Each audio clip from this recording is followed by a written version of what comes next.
set up for the honest man to succeed. That should be the American dream right there. You know, beautiful story with a happy ending. But that ain't the way the world works. America's a hustle.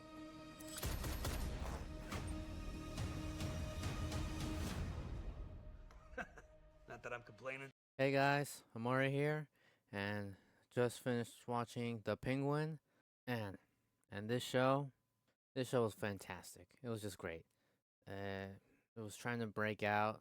The show was about just a character that we saw in the Batman, the movie, back in 2022 from the Matt Reeves universe. So it's part of that one, and this was fantastic.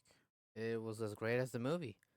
Followed right through from where, and so from here, yeah, the Penguin was just trying to break through from under the Falcons and make a name for himself at Gotham with a dream for a better life that he promised his mother he would do when he was younger.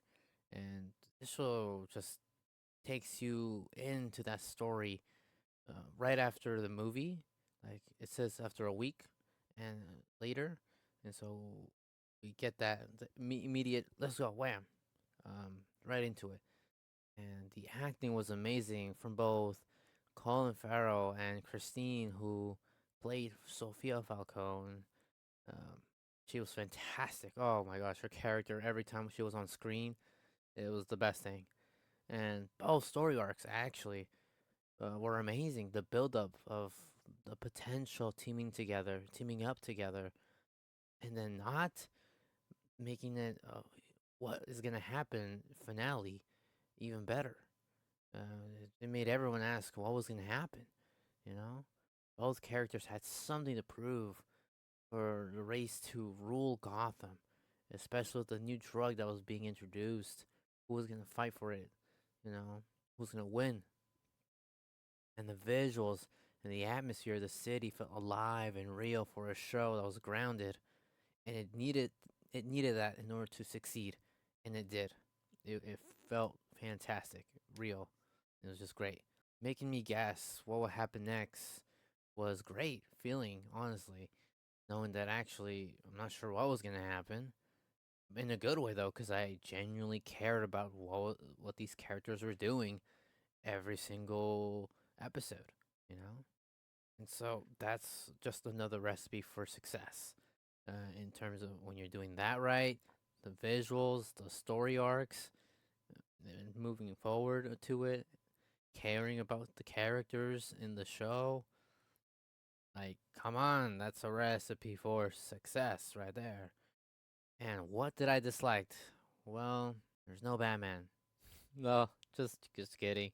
I knew he wasn't gonna be in this. It was kind of good to sort of a relief not seeing him because kind of wanted to just focus on these, you know. Like he has his own movie, the Batman. You know, he's out there, you know. No, knowing that at least is fine enough, you know. Wasn't something needed for him to be here. And honestly, yeah, it worked great without him.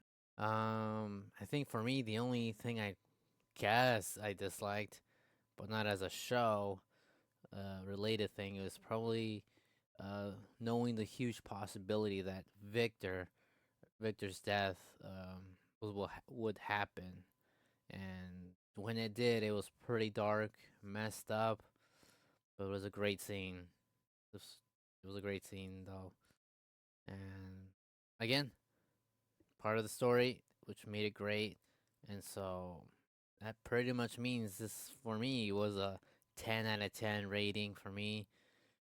Just so much impact in this show that made me care for every character in this series and hyped with what will happen next and what will happen next with Matt Reeves, the Batman universe. And hope this was great. It's a little snippet of what I thought. And until next time, Amore out.